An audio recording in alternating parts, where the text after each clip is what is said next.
So first thing we're going to jump into one of the advantages. Oh, let me put the light on so you guys can actually see me. There we go. This is not my day. I think I just want to go. I'd say I want to go home, but I'm actually home already. Okay. Barbara, were you trying to say something? I said, that's good. Oh, You okay. got light. I think you're good now. Okay. Yeah, it's just been one of those days. Okay, so one of the advantages in having you all do the pre-work and the way that we do it is I can just jump into the topics that I want to talk about more in depth. And we can definitely do more interaction when we get into the case plan or the case studies, which we're actually going to jump into our very first case study today. And I'm kind of excited about that. So, excuse me, number one, let's talk about family strengths and weaknesses. Now, a little bit of repetition. I know that one of the things we want to do is we want to make recommendations on what is in the best interest of that child and family. And so one of the things that we want to keep in mind is that there are going to be positives. It's easy to go in with that deficit lens on and be like, oh, well, this is wrong and this is wrong and this is wrong. But we need to be able to kind of stretch our minds and look at what's also right, what is going well, how have they handled problems in the past. It's just as absolutely important. We don't want rose-colored glasses on either. We really want that kind of balanced good and bad. We need to understand really where they are, but we want to make sure that when we do that, especially in the court report, we're reporting the positive things as well. We are not negative Nellies. Sometimes things we have to report to the court and make recommendations or bring to the court's attention are going to be negative. That's just what we can't lie and say, hey, everything's going great if mom and or dad have not been doing any case plan tasks. They have not been going to any of the family time, otherwise known as visitation, with the children or things. And we're not going to lie. We're going to tell the truth. And that's a deficit right then. But we can also say, however, they did do this, or however, they did return my phone calls. However, we have had some phone conversations. We want to make sure that we're balancing both things so that even as an adult, I think there's that element to all of us that wants to be told good job, or I appreciate what you've done, or recognize that we're making an effort or trying to do something well. And these parents are no different from the rest of us in that. And they've got a whole bunch of people looking in at what could potentially have been the biggest mistake, or even may not even be something that they did wrong. Remember, we've had cases where it's through no fault of the parents. So keep that in mind. So one of the pictures, and I want to say that if I recall correctly, but it's been a minute since I did the training, you all saw this picture, did you not? Yes. Okay. All right. So here's your chance. I would love for everybody to share at least one positive thing that they saw in here. And I know I had you do that in exercise, but just remind yourself. Dirty dishes means they've been eating something. Food. Yeah. Yeah. And you see food on the counters and everything like that. Absolutely. I saw the how the child is embracing the dad. Looks like the dad is coming home from work. We've got two positives, right? Is it Nashawn? Yes. Perfect. I always try and say people's names correctly. It doesn't always work. Yes, ma'am. Yeah, not only does this child have a relationship with this, or we're going to just take the understanding it's probably the father, but that's working.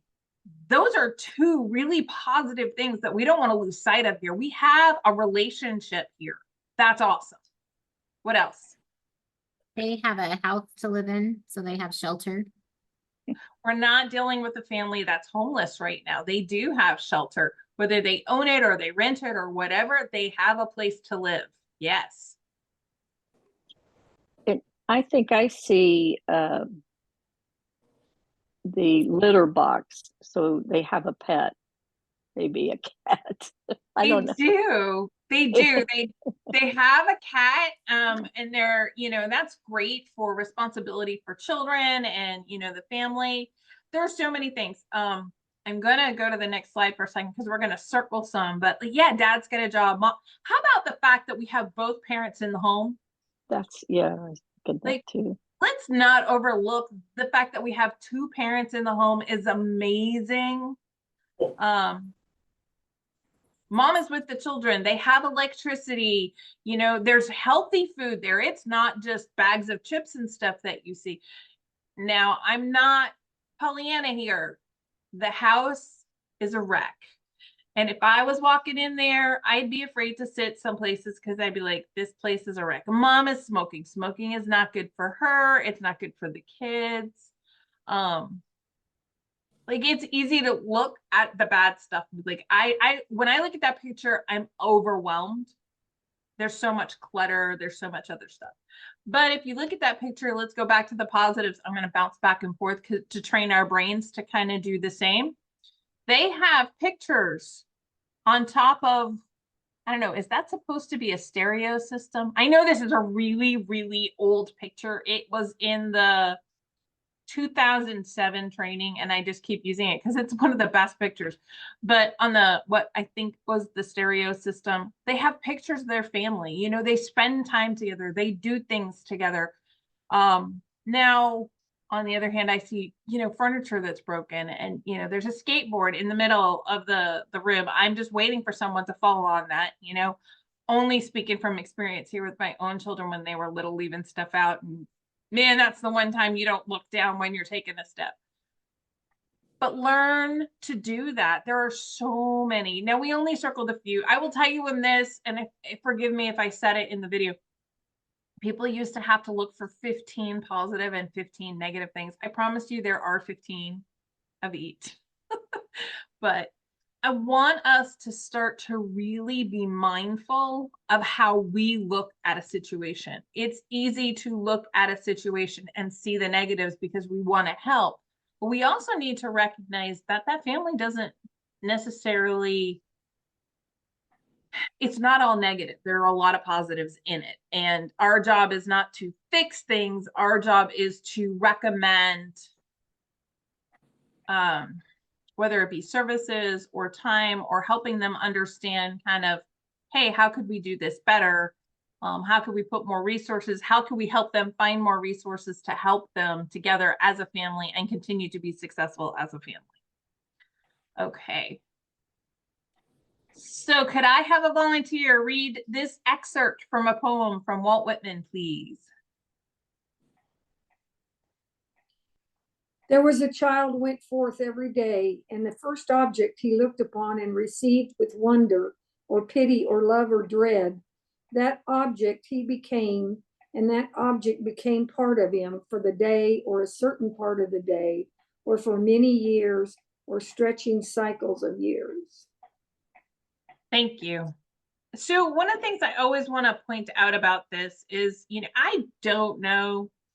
Poetry was one of my least favorite topics in English literature, just being honest, as a kid in school. I don't know that Walt Whitman was specifically trying to talk about childhood trauma or trauma in general, but dang, does he do a good job of talking about it. And one of the things you really see here, if we put on that lens of childhood trauma, the child went forth every day, and the first object he looked at and received with wonder or pity or love or dread, that object he became. Because for so many people, not just the children we serve, but so many people, the parents, etc., they had this trauma. And until they have the skills or until they've been able to move beyond the trauma, it takes the sole focus.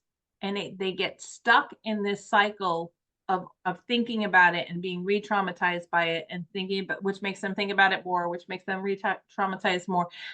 And when you do that for a short period of time, it takes over a short period of time. But if you continue to do that, it becomes permanent, because it extends from the day to a part of the day to many days, to years, to cycles of years. I want you to think in terms of, let's take it out of the trauma context for a second.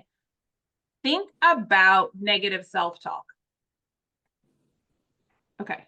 If I had everybody raise their hand, I'm not going to, but if I had everybody raise their hand and say, who has had negative thoughts about themselves? Like, man, I was an idiot when I did that. Why did I say that? It could be something smaller. It'd be like, I look horrible in this. I need to lose 800,000 pounds. Or I shouldn't have said that. Or dang it, why can't I exercise every day? Whatever it is, I'm trying to think of a lot of different things. Right? So if you say that once and you're like, no, I'm doing the best I can right now. I'm eating really healthy. I've got to get beyond this injury so I can start to exercise some more, right? And so you can talk yourself out of it. But what if you don't? What if you don't talk yourself out of that negative self-talk? Then it's perpetuating. And then it becomes how you see yourself. And then it influences everything you see about yourself and how others interact with you. Because then you start to project how you feel from that negative self-talk of others and how they say those words and how you interpret them. I will tell you, my husband is funny.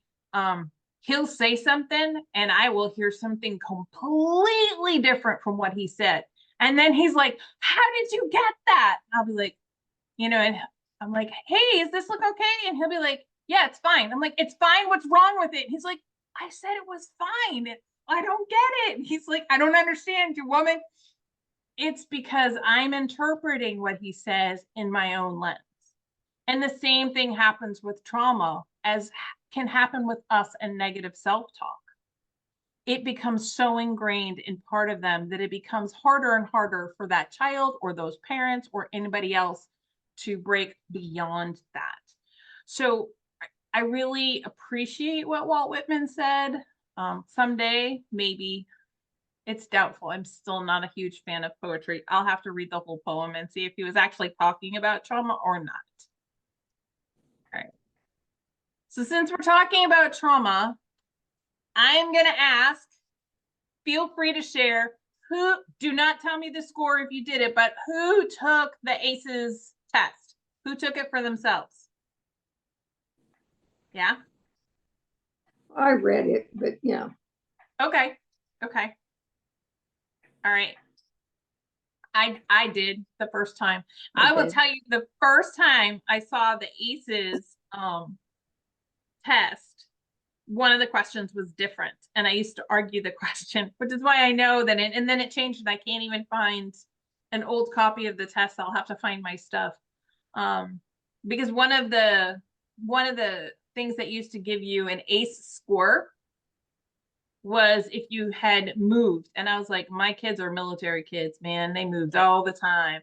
But there was typically one move throughout their lives. They're all adults. My youngest is 25. My eldest is almost 32. So there was one move that was really difficult for each of them.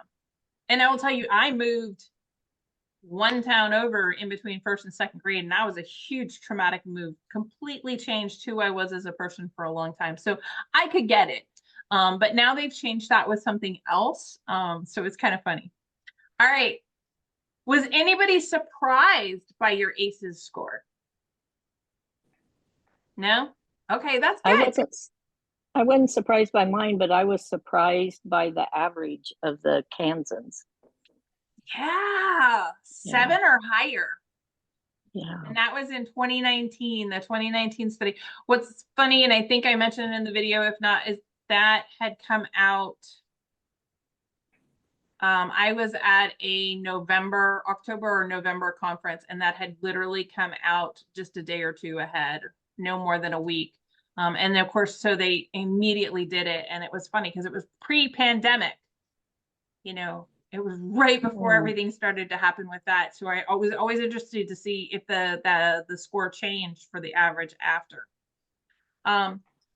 Thing about childhood experiences, ACEs can be a useful thing for us in assessing whether, if we notice these things, we don't want to necessarily say, here, take this test. But if we're familiar with what the questions are, it's really easy to help us understand if maybe we want to make a recommendation of a trauma assessment, because trauma can look like a mental health disorder, but it cannot be treated like a mental health disorder, in that it is not, bipolar. It is not depression. Depression may be a symptom of the trauma and things like that. So we need to be careful.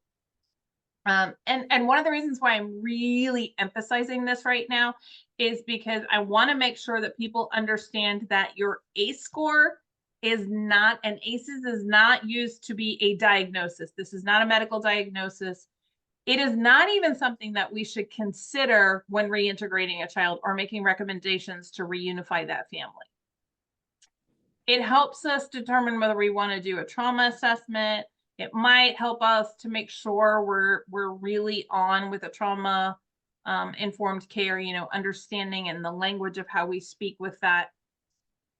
But it does not, just because you have someone who has an ACE score of 8, 9, or 10 does not mean they can't be a good parent. It does not mean that that family can't be reunified.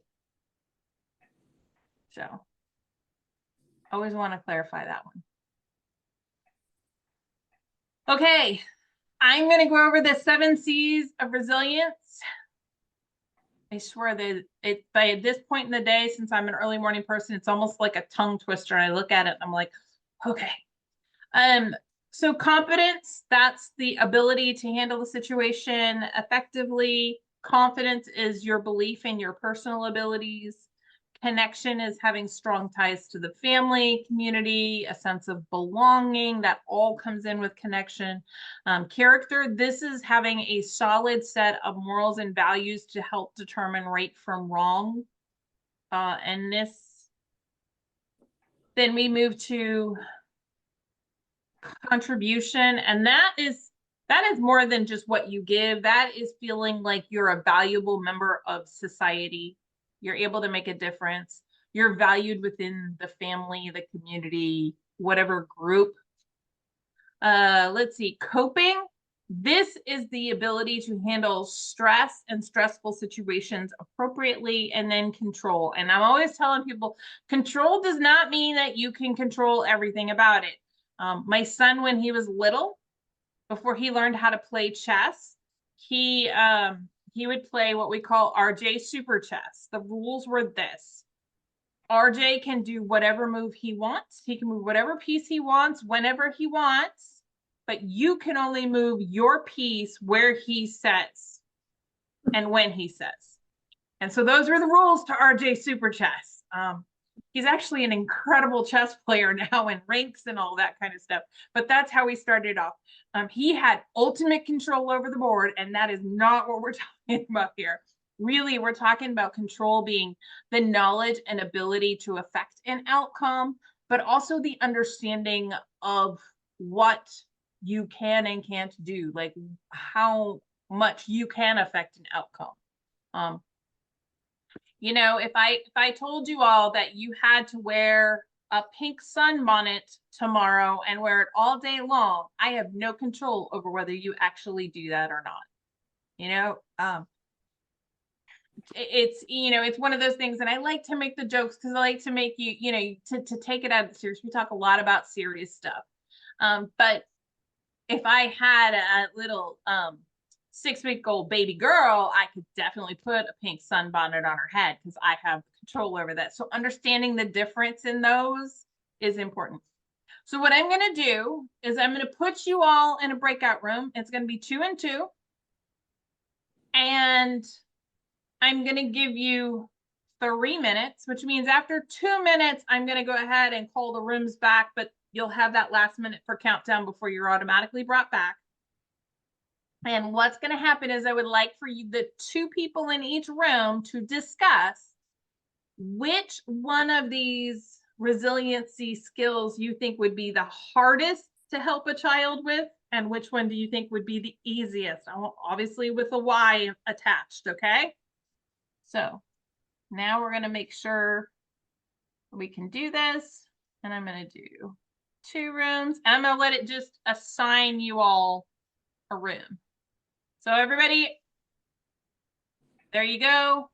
Zoom assigned you to a room. You guys should see it pop up. Go ahead, go in the room. A what? A room will pop up? Yeah, there should be something that popped up on your screen. No. Okay. Well, let's try now. Oh, joy.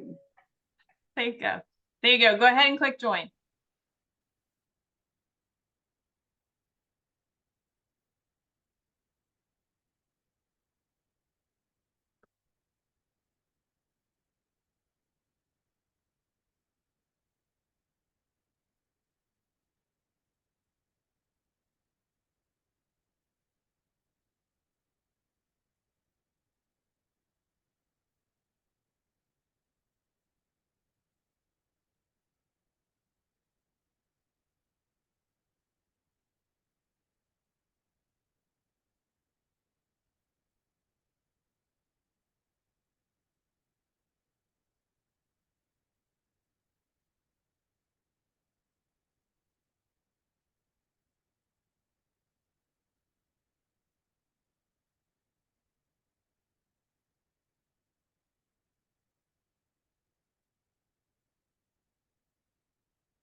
Oh no, I didn't get to hear. I didn't get to finish hearing what you do.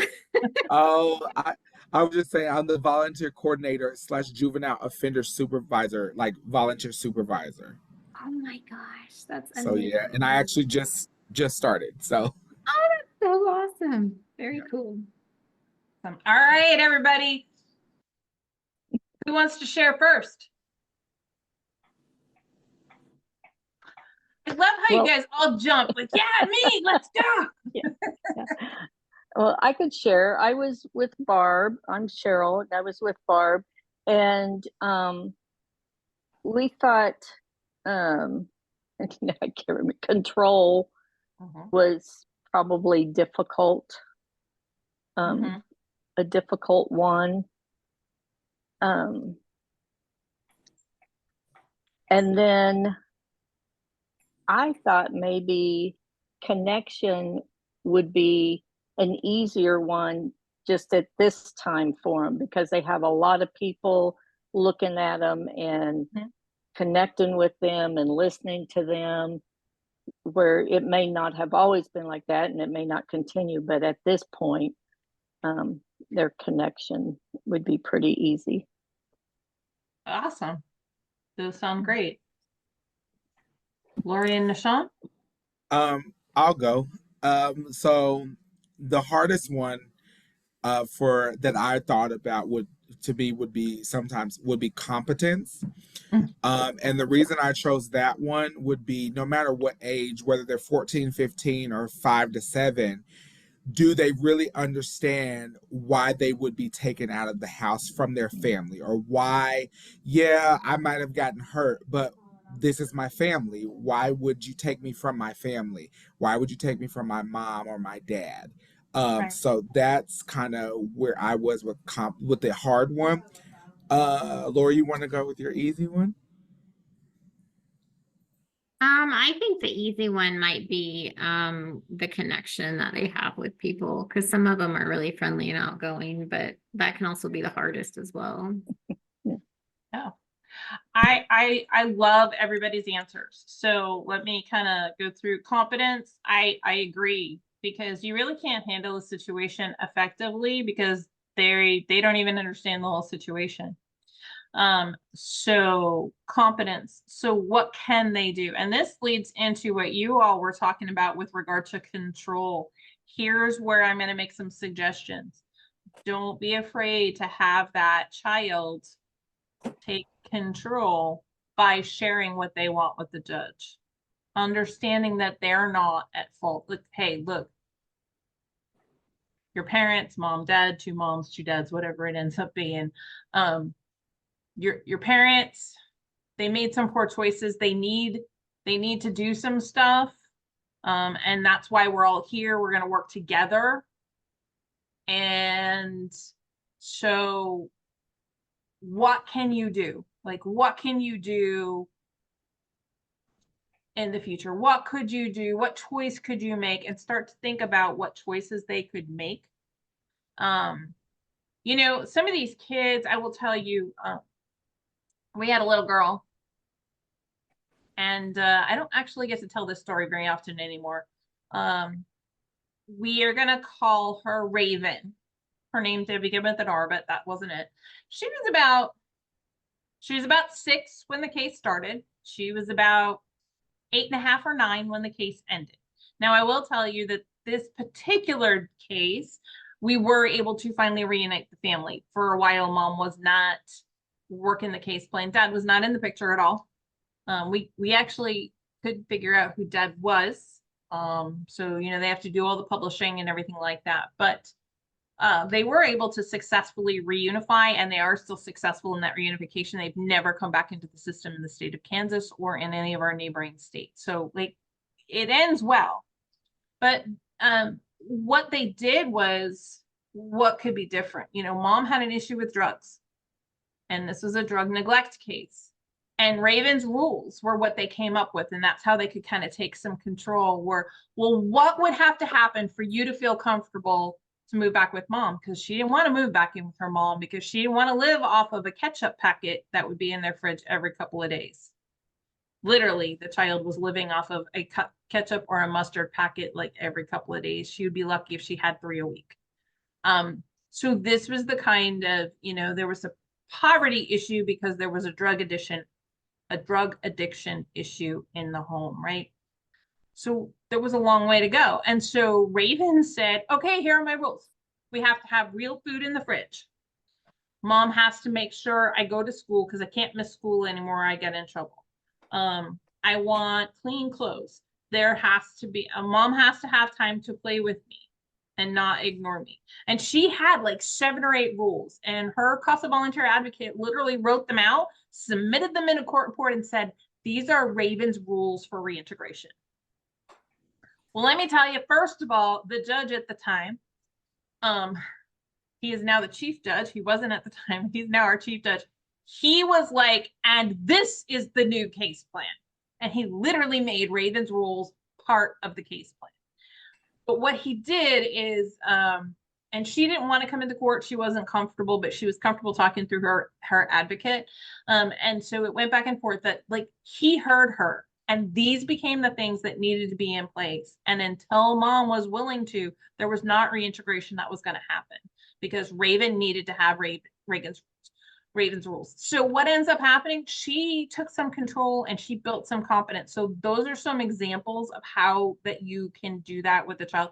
I know there's a gazillion other ones, and I know that with your creative minds, you'll be able to come up with some.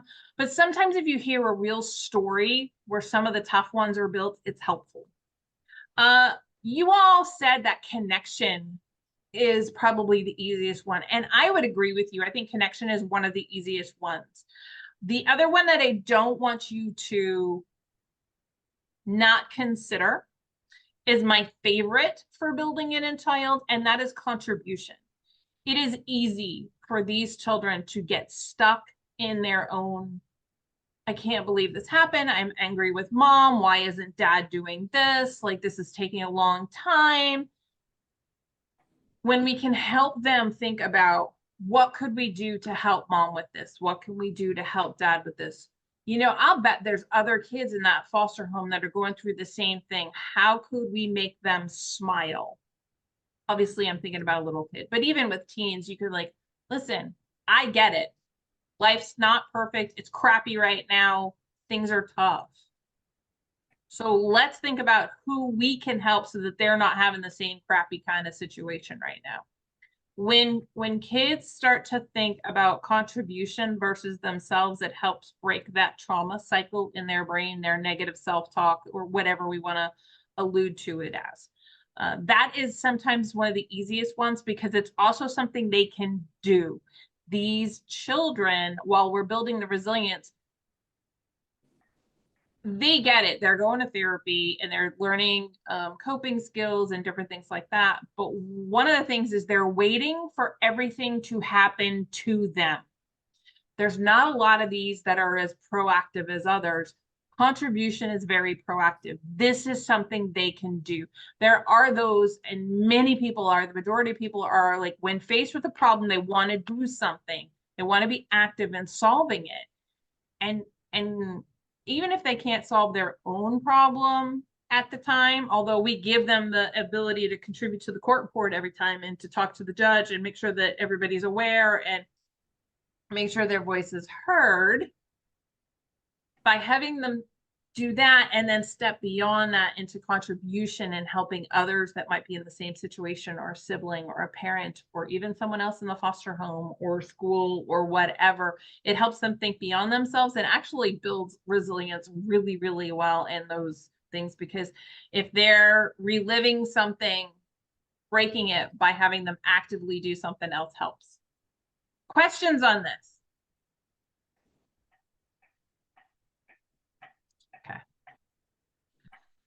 Okay, communication. I know you saw the slide. There are 3 parts to communication. There's the verbal component. Those are the actual words spoken. The nonverbal component, and they don't just mean me talking with my hands, but gestures, tone of voice, facial expressions. I know my children are very familiar with this. My children, even as adults in a crowded room, picture a stadium with a concert going on. If I snapped, I used to have a super loud snap when they were little, and it was a very sharp, biting snap for whatever reason. It's not like that anymore. But they would hear that tone and know somebody was in trouble. And it was kind of funny because you could watch them freeze. They couldn't hear a thing because there were all the other stuff was going, but it was a nonverbal component, and they knew somebody was about to be in serious trouble. And then there's the feelings. And really, I want you to think about the feelings as how people are reacting emotionally as a result of what's being said. Sometimes we react more emotionally than others, and we need to be aware of that. And then how we mean something versus how they say something. I mean, my husband and I have had that discussion many years and throughout our marriage, like I was talking about before. I look fine. What do you mean? What looks bad? And he's like, no, it's fine. He just chose the wrong word at the wrong moment in time. So there are different components. I think we all understood so much more of the nonverbal component since the pandemic when we wore masks for so long, because it blocked most of people's faces. And so communication became more challenging. I urge you to watch the nonverbal and the feelings components as much as the verbal as you do interviews with the children. I know that you guys should have watched the video. It's my favorite one where about asking questions, right? Had a British accent. Okay, I'm just saying. I love that one. Because it really talks about the different kinds of questions. We really want to focus on open-ended questions as much as possible. We do not want leading answers where we're trying to get them to say what we want them to say. We're trying to literally let them tell us with as little input as possible. Now that is open-ended way of asking questions. I will also tell you that is a very trauma-informed way of asking questions. And we want to be as trauma-informed as possible, because that means that we are hearing what that child is saying as well as what they're not saying.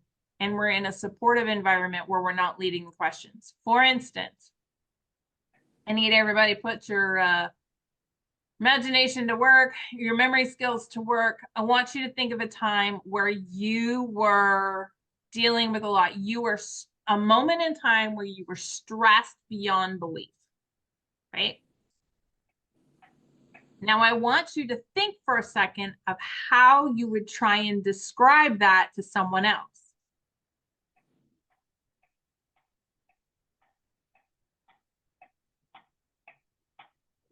Okay. Raise your hand if you've done that. Okay.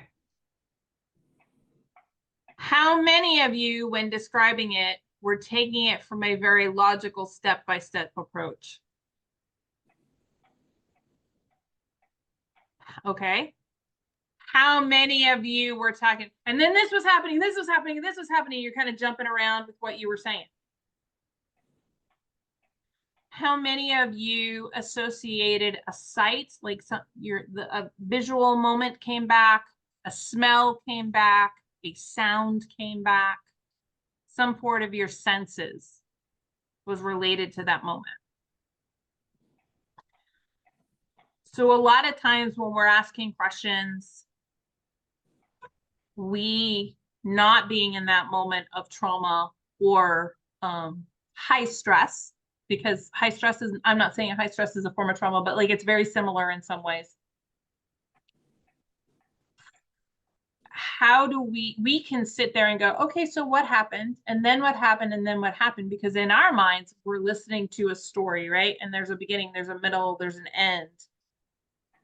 But in that moment when you were describing it, it was not a logical thinking. There was so much going on in your brain. You were here and you were there. The same thing can happen when we come and we're talking to a child or the family member that's gone through trauma. And that's why we ask the open-ended questions and let them lead it. If they start talking about what the smell was like and they go on for a few minutes about the smell, but it's because they're reliving the moment, and we just want to make sure that we're supportive and not directing them away. We want to make sure that they feel heard, and that's why the open-ended questions really give us a trauma-informed way to communicate with them. Now, eventually we're going to come in and we'll ask another question or we'll make a statement, and just like you're going to go through, and this happened, and then this happened, and this was going on, and this was happening, and this was happening, and you're going to come to an end, and you're like, and it was just so crazy in that moment, and I was getting really frustrated, and see, my story would then continue, but I've kind of encapsulated all these different things into it first. So the same thing happens. It's why we spend so much time on communication. It's why I love having that video, because then you really understand so well about certain kinds of questions, why we don't want any leading questions, but why we do want the open-ended questions. Okay. So I do want to go over some interviewing skills and things, talking, meeting with a parent. So the introduction. You ready to introduce yourself? Are you ready? All right. Remind me, it's been a minute since I did it. I don't think I actually introduced myself on the camera, did I? I thought I left that for here. Yeah, okay. So when I am in person or on the phone or whatnot, and I'm introducing myself, I typically have something I do. You will notice there's a salesy technique in it. I fully own it. It makes me uncomfortable every time, only because I'm not that kind of a person normally. So it's against my nature, but I've gotten comfortable with it because it really has a good effect 99.5% of the time. Okay, so I will say, hi. Okay, see, I shake hands because we used to meet everybody in person, but I'd be like, hello, hey, my name is Lisa, and I'm a volunteer with CASA. Do you know what CASA is? I'm giving them opportunity to say yes or no.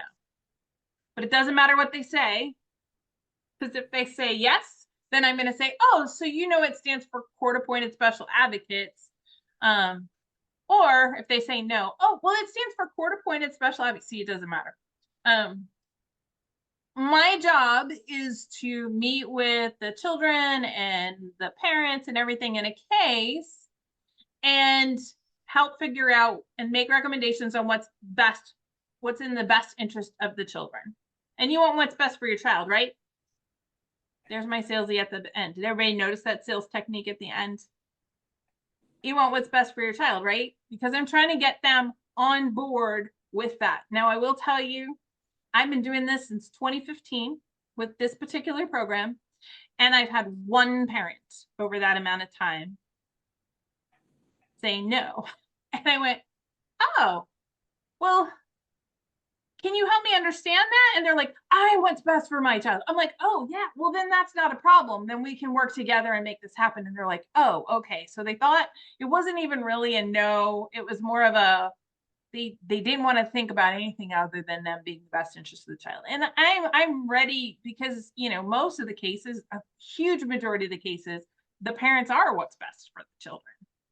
But what I want to do is find some common ground, because I don't want to be just this stranger approaching. So that is what I do. Hi, my name is Lisa. I'm with CASA. Are you familiar with CASA? Yes or no? Court stands for Court-Appointed Special Advocates. My job is to meet with the children and the family and then make recommendations to the court about what's in the best interest of the children. You want what's best for the children, right? That's it. It's very simple for me.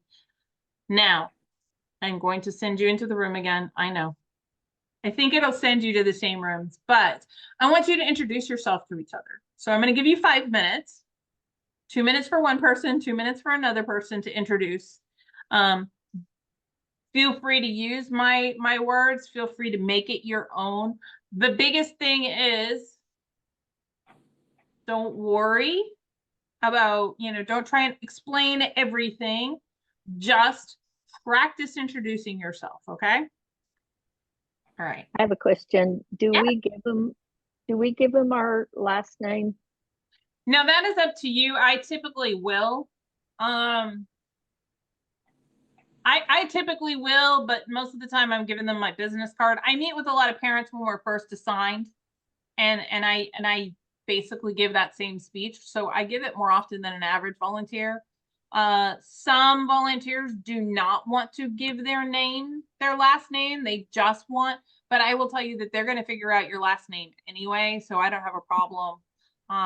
My approach is to typically, okay. So when I'm acting as the executive director, I'll typically introduce myself with both names. When I am acting as a volunteer for my own program, I typically say Lisa. just because I'm trying to take the formality out of it a little bit. I'm trying to be a little bit more approachable, and people are more comfortable if you tell them your name is Lisa versus, my name is Lisa Hat. Well, now what am I supposed to call her? Do I call her Mrs. Hat? Do I call her Lisa Hat? Do I call her, well, like, what do I call her? And I don't want to do that. I just want to make it really simple. So most of the time when I'm a volunteer, I'm saying Lisa. Okay. Okay. But whatever you're comfortable with is fine. Okay. Let's put you back in some breakout rooms. All right. And I will start my timer. Okay. You should have a little thing pop up.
Okay.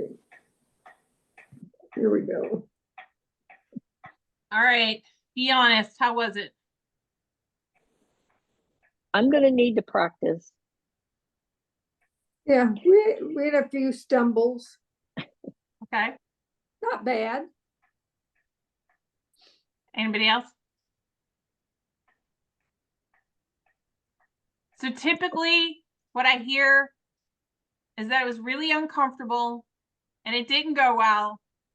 And all I tell people is relax, don't overthink it. You're learning to introduce yourself differently than you have before. Practice. Look in the mirror and practice. Mhm. Okay.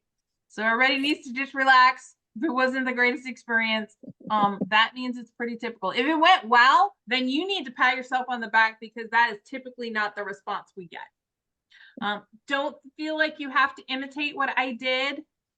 Make it your own, practice it, practice in the mirror. It's going to sound funny, but then you'll become comfortable with it. And I think part of what it is for those that are uncomfortable in the beginning is that you're introducing yourself in a new way.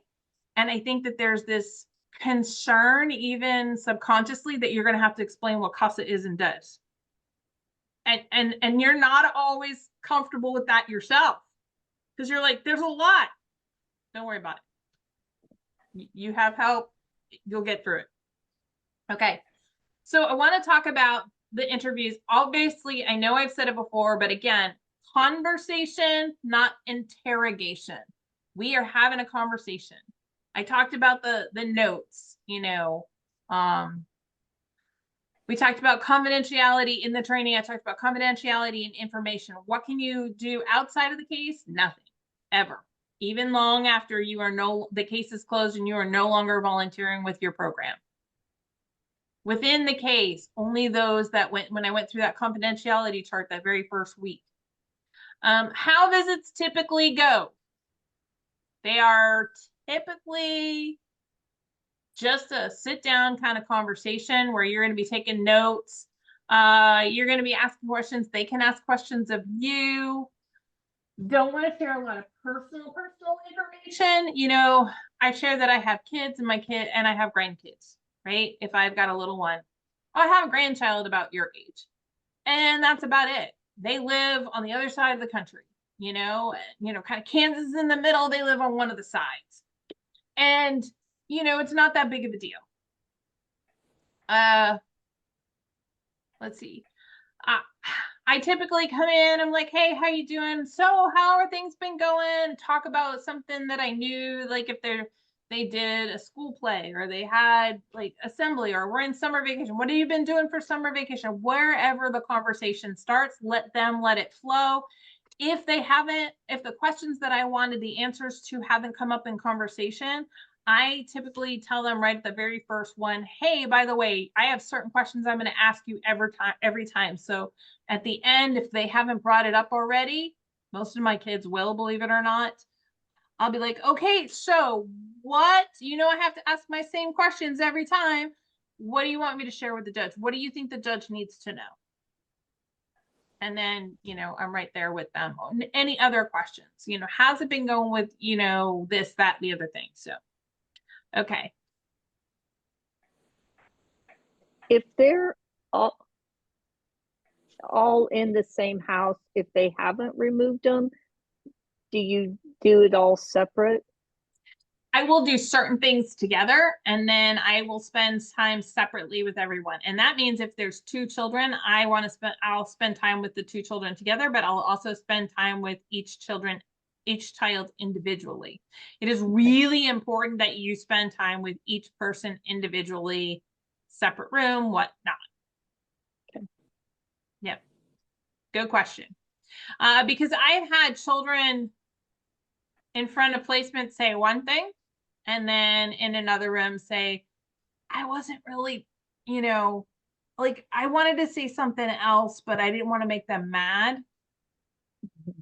And like, I really, out there they said, oh, I'm glad you're here, but like, can you tell the judge that I want to stay here? And then they go in the room, like, I really want to go back to mom and dad.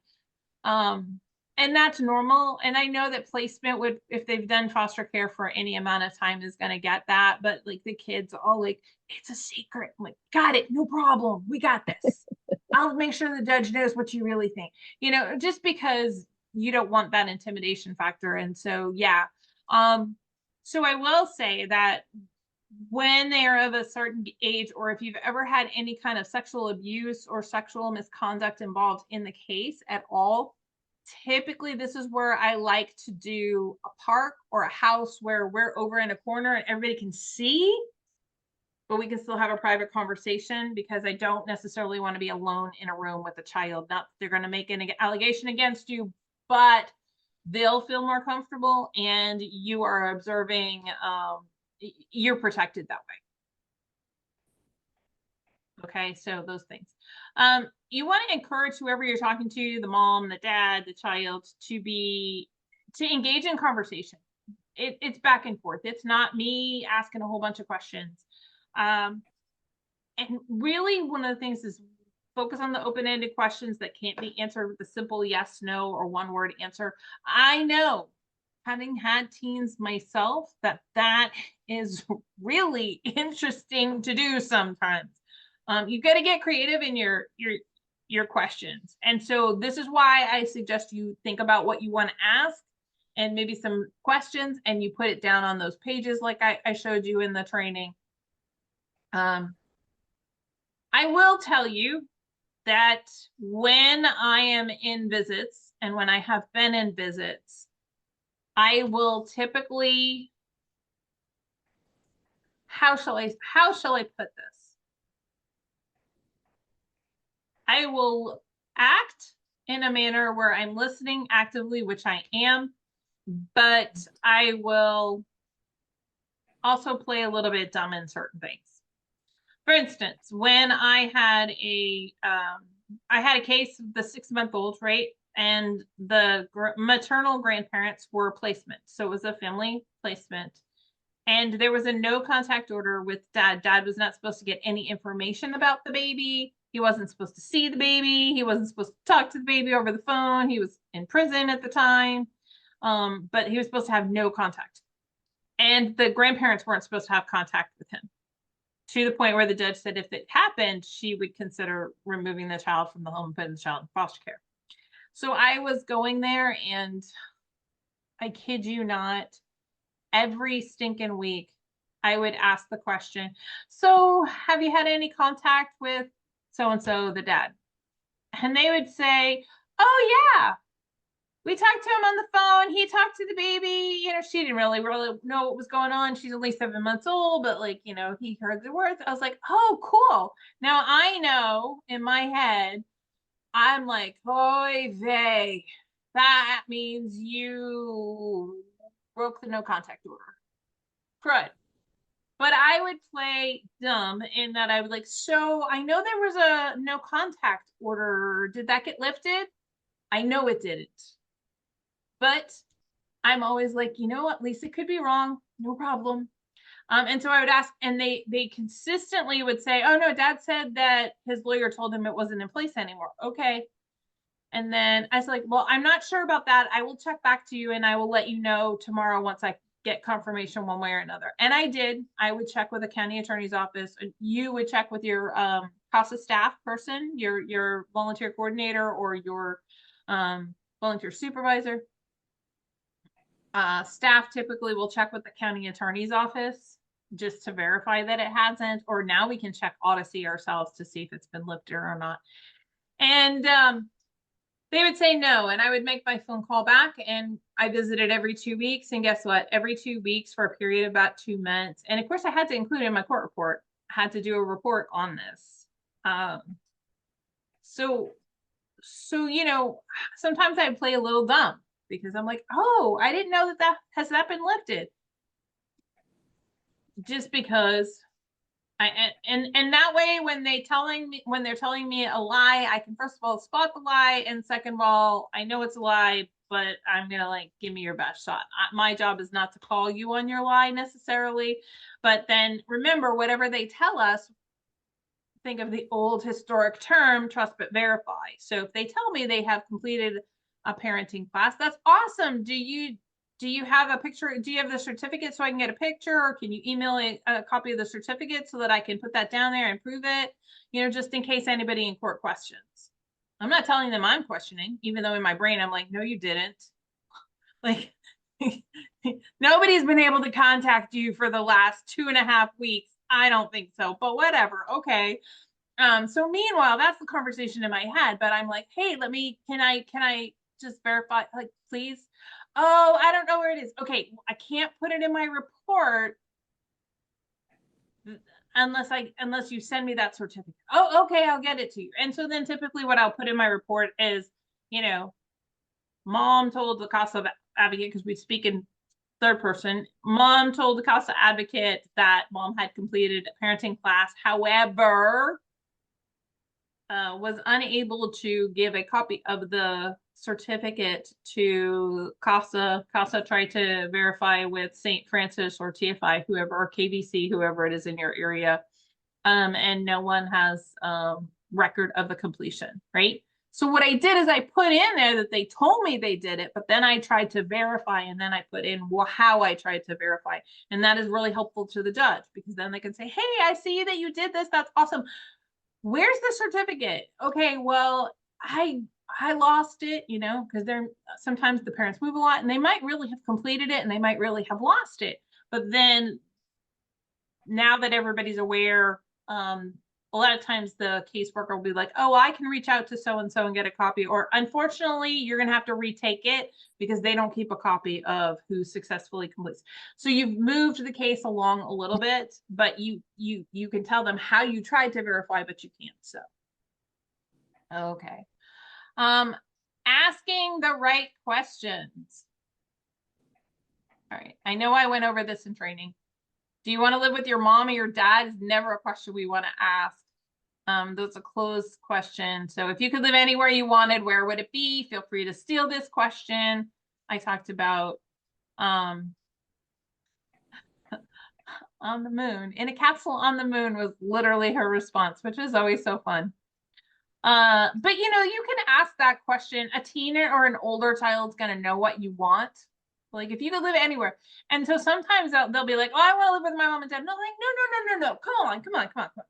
I'm not saying you can't live with your mom and dad. I was like, but if you could live anywhere, where would it be? And try and get them on that kind of journey of exploration. What's it look like? What state are you in? What country are you in? Are you on a house? You know, and they might be like, I'm on a cruise ship, man.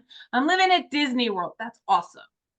Which theme park are you going to be at? You know, try and have it be that kind of imaginative thing. The older kids are gonna know, but you're like, no, I want to know what you want, not the BS that you're trying to feed everybody. Like, tell me the truth. You know, this is not that big of a deal. You know, but teens typically will be like, yeah, but I have to say dad because they're never gonna let me live with my mom because of this, and this. I was like, but if you want to live with mom, that's what we should include. It might not be in your best interest. You're right. And it might not happen. You're right. But you should at least tell the judge the truth. So those kind of conversations, trying to give everybody some examples, open-ended questions, different things like that. Okay, recommendations. These are the results of your work on the case to that point. Keep in mind when you're making a recommendation, you're asking the court to do something or order something. So that's why we have the basis afterwards. Those are our fact-based reasons why. It's why we throw grammar out, which would drive my eldest crazy. She's a grammar Nazi. So she's like a one thought per paragraph kind of person. We have to throw that out the window, like 1 or 2 sentences per reason, so to speak. You know, whatever it is, let's see. Oh, we'll get into that. We'll go ahead. But so those are your fact-based reasons why the court, the basis is the fact-based reasons why the court should make those orders or do that. It is up to the judge to make the decision whether they want to do it or not. Sometimes they'll look at it and they'll say yes. And sometimes they'll look at it and they'll say no. No does not mean that you've done a bad job. No means you got them to consider it, but for whatever reason, that's not the direction they want to go right then. a lot of times, my volunteers or even myself, I'll just put it in there again. I'll reword it a little bit. And if it's still necessary, there's usually more reasons at the next court hearing. So I'll add more reasons, but I always reword it a little bit just so they know I didn't leave it on there. You'd be surprised how many judges can tell when you copy and paste. You don't want to just copy and paste. You want to reword it. It might go from CASA advocate recommends that the child remain in the current placement, and then all the reasons. And the next time, if you still say they need to stay there, CASA recommends the child continue to live with so-and-so's home.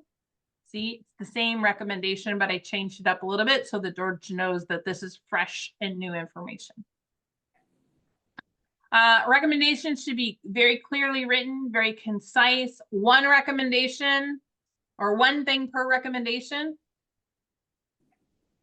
Things to consider: custody of the child's physical placement, counseling, individual or therapy if it hasn't been ordered yet. Sometimes you may even have someone who completes therapy, you know, they're like, the child's doing okay, and they release them, and then something happens that triggers the child or the parents, and then you may say, hey, they might have been good, but could we get another assessment for therapy because this happened and now they're having these issues, you know, especially if you all of a sudden we started doing overnight visits or overnight family time, and now the child is acting out. Well, therapy might help us determine whether the child is acting out because they don't want to say goodbye to their parents every time, or that something's happening at the visit and they're uncomfortable expressing it at this time. So either way, whichever way, the therapy might help us discern that. So if it's stopped for some reason, you can always ask for a new assessment if you have reason, fact-based reasons. Parental visitation. Okay, so I need to change this slide. This is National CASA slide. I typically try really hard. A lot of people will say visitation. I try really hard to say family time. Sibling time. Random drug screening for parents. If they are, I will tell you right now, if you have a parent or parents or even children who have been using methamphetamines, that is only in your body for 72 hours after you use it. Therefore, you might want to make a recommendation if that's a drug that's been involved with the family that you're helping, that you say make random drug screening for parents 3 times a week, because then they'll go with a Monday, Wednesday, Friday. Because if you did methamphetamines and they're only going in on Wednesday, that means they could use after they go in on Wednesday and continue to use until Sunday. And they'll know exactly when that appointment is. But if they have an appointment every Monday, Wednesday, Friday, they can't do that because there's no 72 hours for it to clear their system. So, diagnostic assessments, we've kind of been talking about those. All right, parenting, domestic violence, anger management classes, testing to determine if a child has a learning disability or needs an IEP, individualized education plan. Especially if the child hadn't been going to school, they may need some help, or we may all of a sudden discover that they have a learning disability like dyslexia, and that was causing even more issues, but it never got diagnosed because the drug neglect was so bad the child wasn't going to school all the time. So I'm throwing lots of things out. You're not going to see them in all your cases, okay? You're not. But I try and give you a wide range of some of the things that you could potentially see and reasons why you might order or make a recommendation for something. I like this next one. Okay. Community youth programs, community youth events. This could be something simple like soccer or cheerleading or football, or I keep forgetting. I try to forget. Basketball is really huge in the Midwest. I'm more of a football kind of person than I am a basketball kind of person, but you know. Kids should have the opportunity to do this. However, if it's something they want to do, we had a child who was really good at basketball. Like they were making one of the top teams in where they were living in Wichita. And that was hard because it was like the best of the best in Wichita, right? But in order to do it, they needed to, the coach said they had to have this particular kind of sneaker and it was going to cost this much money. And they were in foster care. And so that CASA advocate made those recommendations so that child could do that. This was also a child where we were making sure, this was a child whose parents, one had died and one had voluntarily relinquished their rights. So we weren't dealing with, well, they could potentially reintegrate partway through the season, keep that in mind. We knew that this child was going to age out. So they should cover all those needs. This also means that if it's prom season and we've got a high schooler, right? If they need to rent that tux or if they need to borrow a gown or get a gown, make sure that gets into your report because the foster families or the kinship placement or even the family might not be able to help. But if they're in DCF custody, DCF can help. That is stuff you can order in there because those kids should have the same opportunities for extracurricular activities and the same things that their other counterparts are doing. However, at the same time, we should not set the parents up for failure with this. If the parents are never going to be able to afford to continue to pay all the extra expenses of that competitive traveling team for soccer, then we need to make sure the child understands that they can do it. But, the idea is that they're going to be able to go home again. You'll find, especially with the older kids, they don't always want to go home because they have more opportunities in foster care than they do at home. But we don't want to set the parents up for failure. We want to try and incorporate the parents in that, like, okay, we'll do this. However, keep in mind that this will not continue. Or we try and find something similar in where their parents live.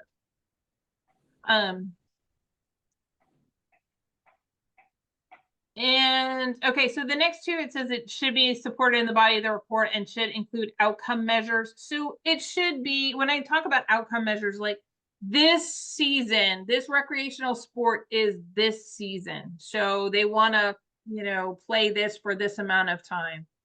Or they, when we're given that breakdown of why this is really important, maybe it's they want to finish the season. So maybe we make the recommendation to delay reintegration for 1 month so they can finish this traveling season because they have basketball scouts that have been watching these games and they have an opportunity to get a basketball scholarship to someplace.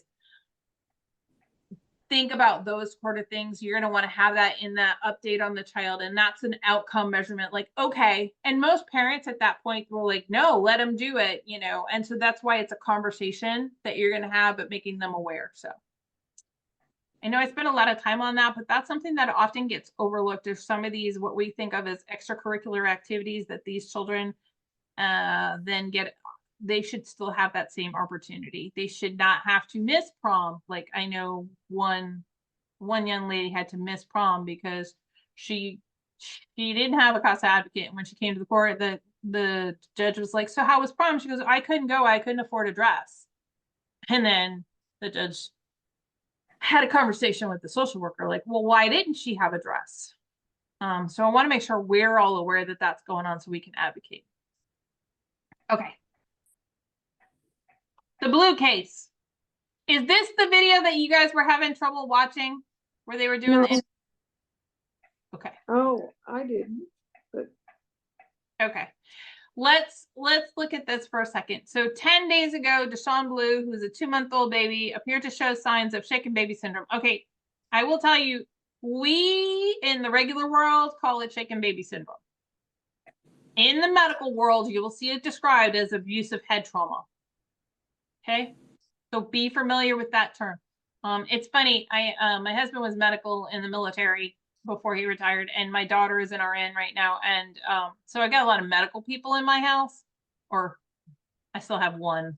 My kids are all gone, but and so I was talking about shaken baby syndrome, and they both looked at me and they're like, that's not the name for it. I'm like, yes, but that's what most people know it as. But I want you all to be familiar in case you see it on a medical report. Okay, so Deshaun was admitted to the hospital. The father took the child to the hospital when he could not be awakened for his regular 10 p.m. feeding. Then 8 days ago, the child remained in the hospital with an injury more severe than previously thought. What I will tell you is with abusive head trauma, it is not uncommon that they don't see everything right away. That the more that baby goes in for follow-up x-rays or CT scans or whatever, they find more. We actually had a abusive head trauma of like an 8-week-old. And when they went in for more tests to follow up to see how things were going, they found more damage. And then they happened to put the baby in a little bit more than they had before. And then they saw some healing of some broken bones. And so then they ended up going back and following up and how those were healing. And then they ended up doing an eventual entire body scan for the child, because they kept, every time they'd send them in, they would find more stuff, more injuries that were healing and things like that. And it's hard. It was really hard, especially on placement. Little boy, he was adopted by the placement that had him right from the beginning. He is permanently blind in one eye, but other than that, he seems to have done really well. By the time he was a toddler and the case ended, he was making all his milestones, so they didn't think he was going to have a problem with reading or processing or anything, but like that's yet to be determined. But yeah, so these things are serious, but it is not uncommon that the babies have to stay in for extra time, or the child has to stay in for extra time, and that more stuff is found as they perform more tests. Okay. 6 days ago, Deshawn was released from the hospital and placed into foster care. The father, Miles Blue, denies shaking the child. 5 days ago, mom refused to say anything other than she was not home at the time of the incident. Okay. If you were able to watch the video at all, anybody have reactions, questions, concerns, or maybe even over just what I read as the reminder? One thing for me was they didn't really care about the well-being of the child outside of their home. Like when he was asking them like about him, like what is he like? What does, like, they didn't answer it. They just blew it off and was talking about getting him home. But they weren't telling him like his favorite color is blue, none of that. It was always about them and her classes, his work, and her being tired, him being tired. It was never about the boy. They weren't asking questions about Deshawn. They weren't focused on that. Yeah, that's a very good point. And I would understand why that would, and that's good for you to have noticed. Anybody else? Well, I was confused because they were talking about a broken leg. It was like it was different than what this report said, because they said everybody makes mistakes. It was just a knot on his leg. I would have taken him, but it wasn't that big a deal. Yep. My 6-month-old case of the spiral fracture, I know I said in the training, the spiral fracture cannot be anything other than abuse at 6 months. It's just, unless they have, there's another name for brittle bone syndrome. It's osteoimperfecta, but they did test for that. And the child didn't have it. We found more, and that is one of those things. Well, it wasn't that big deal. She wasn't crying. Okay. But that doesn't mean it's still medical neglect in a certain case. Other reactions, concerns, anything that popped up? No? Okay, I'm going to tell you when I have right here. And this is going to help with when you read the report. So I want you to look at right here. I'm going to point you to it, see if you can figure out what it is. 5 days ago, mother refused to say anything other than she was not home at the time of the incident.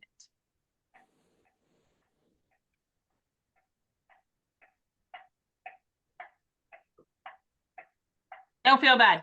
Very few people figure it out. So one of the things is, this is a huge red flag to me.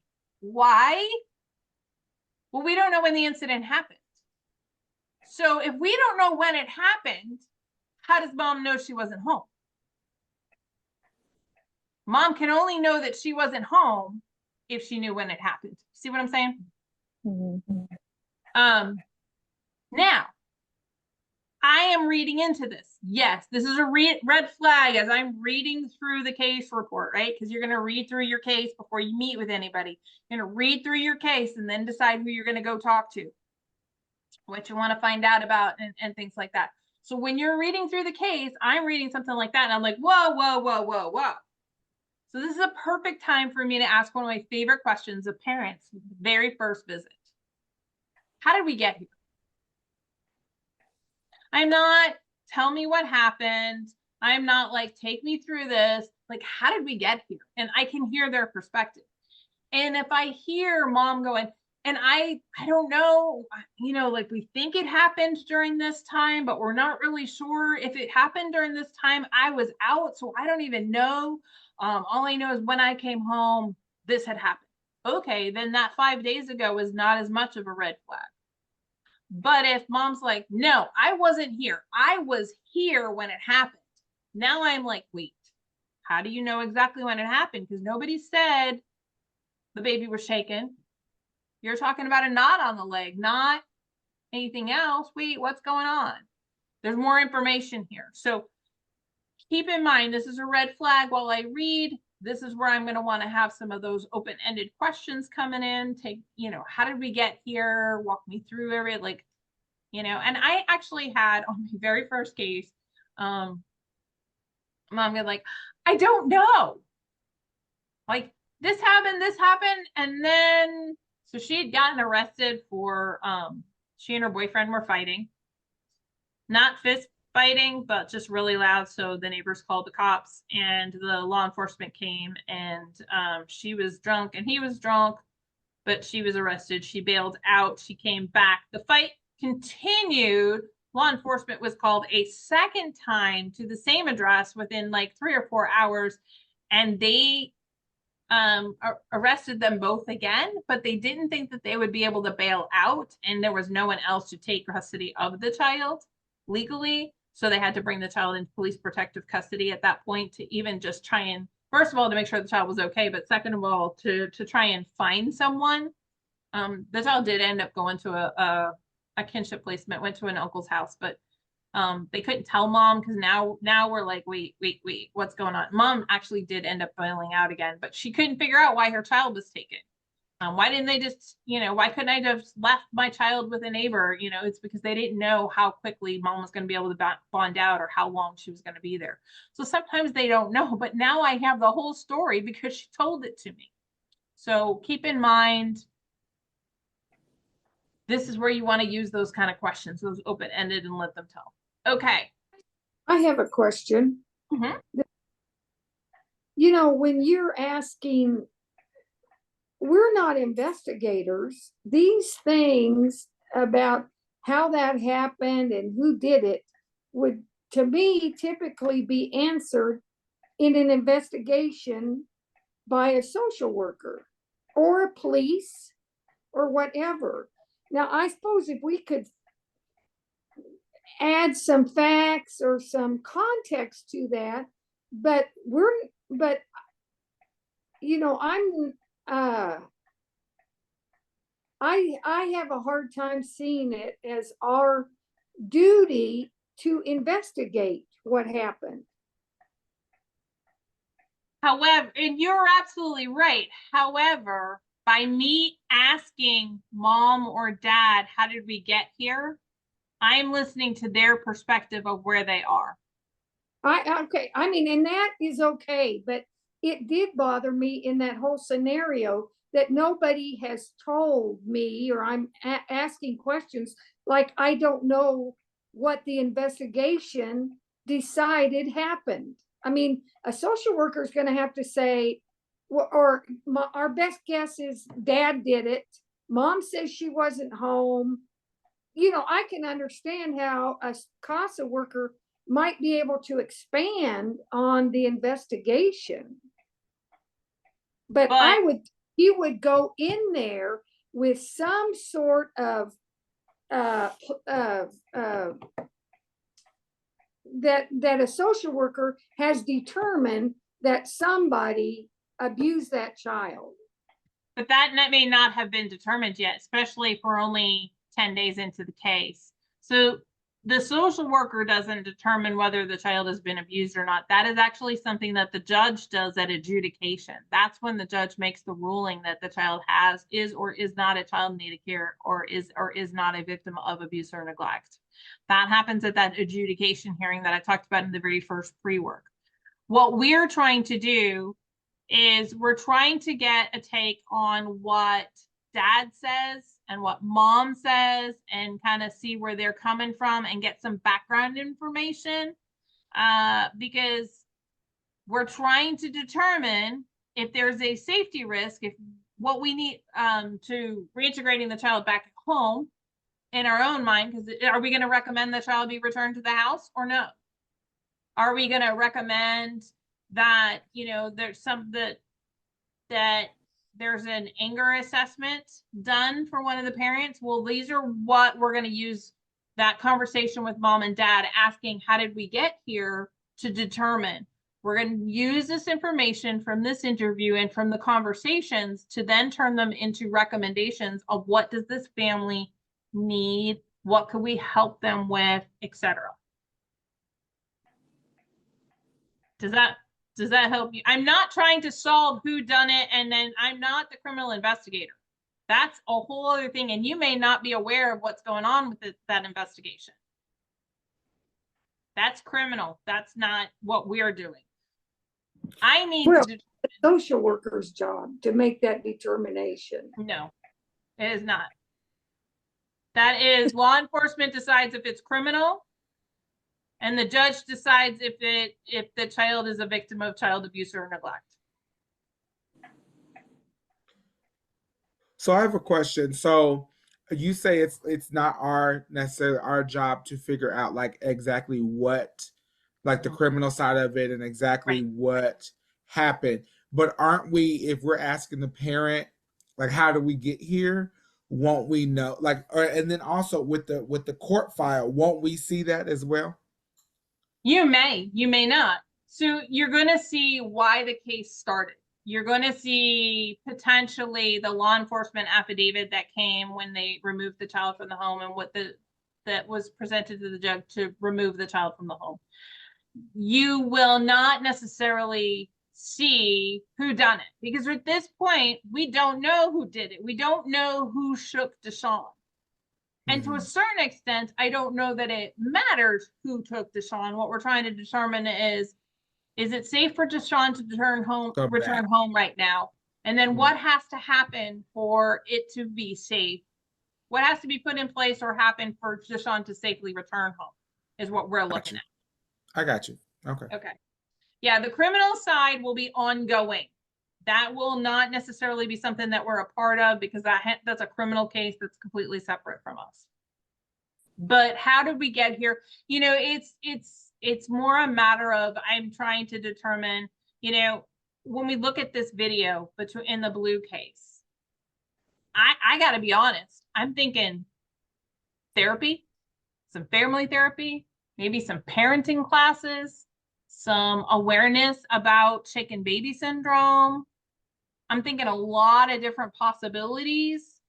I'm not necessarily at this point, I want to consider, is it safe to send Deshaun home right now, or do we need, what needs to happen first?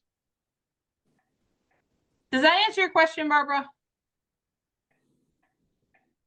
Well, I just have, yes, I mean, we don't need to go on with that. No, it's fine. The only thing that I would really encourage you to understand is that the social workers, they'll do an investigation of whether the case needs to go forward, but the judge makes the determination, if that helps.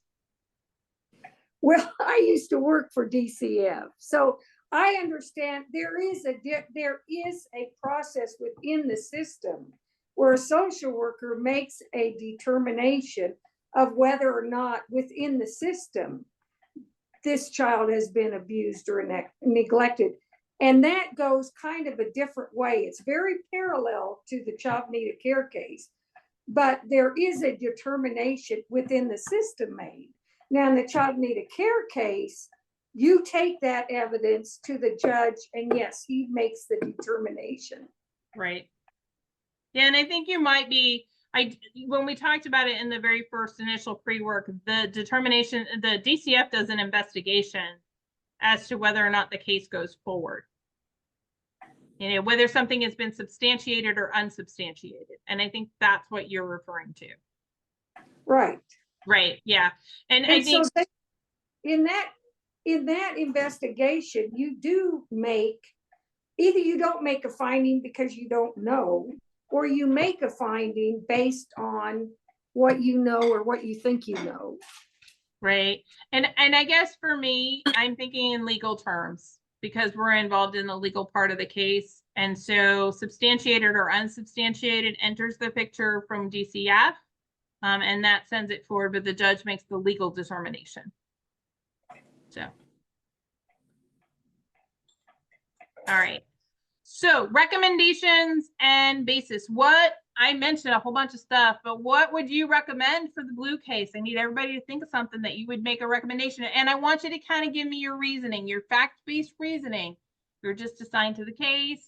What you saw in the video would have been in the information that you had. And then kind of the review that we just did. So what are you going to recommend and what are your facts to back up your recommendation? Okay, mine might be a little bit different, but Okay. I recommend that she be able to, I mean, it was a breastfed baby and Mhm. she's seen it once a week. That's not going to work. So why, I mean, I recommend that she be able to go daily, at least one feeding a day of breast milk so that she could keep her supply going. Okay. Absolutely. So typically breastfed babies, what they'll do is they will, most judges will, you would make a recommendation that the visits with mom be much more frequent, right? Mhm. And then you're talking about breastfeeding, you've got the milk aspect, you've got the bonding aspect, etc. And so potentially, if you were coming to me, you're like, Lisa, what should I say? My recommendation would be like, okay, recommend that there be frequent feedings, but make them supervised because that way she can still have it. She can have support while she's there, but also they can have a very frequent family time so that the bonding can be established and breast milk. And then the other thing is on that line, don't be afraid, Cheryl, to recommend that the mom pump milk and that mom's milk be provided to the baby. So like mom could pump the milk, bring it when she comes, and then that milk goes home to placement returns the bottles, etc. Those are all things that I've seen facilitated in court, and that would be a very good recommendation because we want to have the bonding with mom, and we definitely want to have breast milk whenever possible because that's mom's choice, mom and dad's choice for the child. Mhm. All right. Who And else? it's the best for the baby. Right. Medically, that's what they're saying right now. I always wait because we've said that for years, but then my mom was encouraged to bottle feed because they're like the formula is best for the baby. So That was in the 50s, early Yep. 60s, because my poor mother did that too. I was the only one not breastfed and I was allergic to milk. So none of the formulas worked and it was a nightmare. Yeah. But yeah, those are all really good reasons. Other recommendations. Well, something to deal with why this, if we think dad did it, something to deal with anger management or like, why did this happen? Does he have I mean, I don't know exactly what caused him to pull this leg or how it happened, but that needs to be addressed. And if the child's returned home, mother needs to supervise for a while if we trust her. Okay. So what I'm going to do is I would say at this early juncture, we don't know that it was dad and we don't know that it was mom. We don't know. It could have been either one. So having both parents have an anger assessment and then they have classes for parenting classes to help parents de-escalate kind of the stress of having a newborn, which would help, I think, talking about like, you know, who are you going to trust and different things like that. That could potentially be another one. But rather than pick one parent as the one you think did it, my recommendation would be more have both parents undergo some anger management or some therapy. But that's a good one. You know, there's definitely anger going on. Those two are fighting. There's definitely some issues that need to be worked through. And part of that can be stress and age and lack of coping skills and different things like that. Lori and Nashawn? I had several recommendations that I had written down, like CASA Advocate recommends that both parents attend and successfully complete a parenting program.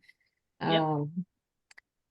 CASA Advocate recommends that parents have an approved relative help supervise the second approved visit, since they had mentioned that the social worker was only able to do it like once a week. That is another good one, is look for who else can do it, you know, and sometimes they'll ask placement to do it. Sometimes it'll be a relative. Finding another couple of third parties so that especially the frequency of family time can increase is definitely something that is worthwhile. I had some others, but one thing that I would also recommend is that they establish a list of individuals who are part of their support group, so that when they're feeling stressed out or they need a break, they can lean on their support group for that. And this is where those parenting classes are really huge. There are parenting classes that help parents understand ways to de-escalate, like I said, and that is one of them. There are specific parenting classes out there for these type of things. There are also some parenting classes for children with shaken baby syndrome to help them understand, not necessarily just the consequences and some alternatives, but also how to care for a baby that has this and things to look for physically and medically. So, Nashawn. I was like Lori. I think I put on the pre-work. I think I put whatever they're like, if it's anger management, like, or if it's anger, or you know, if they're fighting, you know, whatever the program is that they would need, to recommend that program for them, and then to make sure that because yes, we're looking out for the kid as well, for the children, excuse me, but letting the parent know that, like, because some parents don't have or didn't have growing up, and so they can't give what they never had. Right. And so still letting them know, like, yeah, you made a mistake, yeah, you know, we're trying to get your child back, but letting them know that we still are kind of on their side too, if that makes sense. Yes, we're about the child, but still letting the parent know, especially if it's something that was a mistake, or you know, something that they, you know, they can come back from. I'll say it like that. Just letting them know that they are still you know, we're still watching them, and we're still there for them as well. No, and that's the thing, because we really want to keep focused on the fact that the major majority of the time, reintegration back in their home of origin is going to be in that child's best interest. What we want to make sure is it's safe and a good environment for everyone, and that includes parents. You know, there are children out there that are very colicky for whatever reason. I'm pretty sure Cheryl probably was, if she had reactions to milk and they put her on a formula that was milk-based, because that means she's going to be colicky all the time. And, you know, sometimes children, oh my gosh, they just have a 24-hour period of time where they are just not themselves, and it can get frustrating for everything. I think we really all need to come in from this perspective that there, but for the grace of God go I, because any one of us at any point in time could be these parents.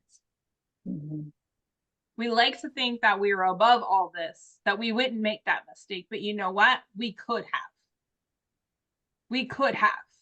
under the right circumstances, or the wrong circumstances, depending on how you want to phrase it. But so we need to come in that compassionate, understanding way. But at the same time, if we have to pick, between the best interest of the parents and the best interest of the children, we have to go with the children first. And that's what it comes down to. All right, that was really good. We will start actually interviewing and stuff with our case studies next week when we look through, and I think it'll be really interesting to get the perspectives, because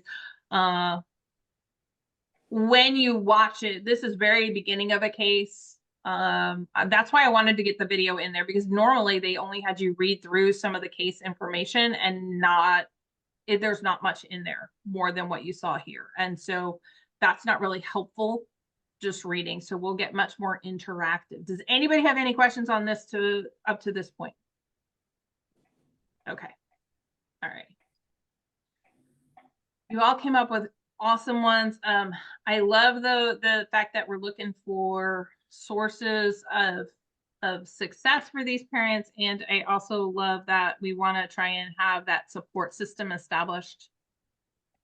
And keep in mind that these parents may not, I think I talked about this before, like I think last week, we get up thinking, get up, use the restroom, brush your teeth, get dressed, whether you shower in the morning or night or anything. And I said, my daughter's like, no, you eat breakfast and then you brush your teeth. But like, pretty much we do the same things. But if the family doesn't know to do that, if the parents have never learned, we actually had a case, and it was a child abuse, physical abuse case, but mom didn't understand why there was a case, because that's how she was raised.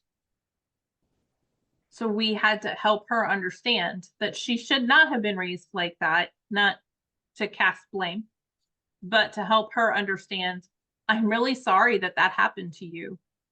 Let's change this for the future.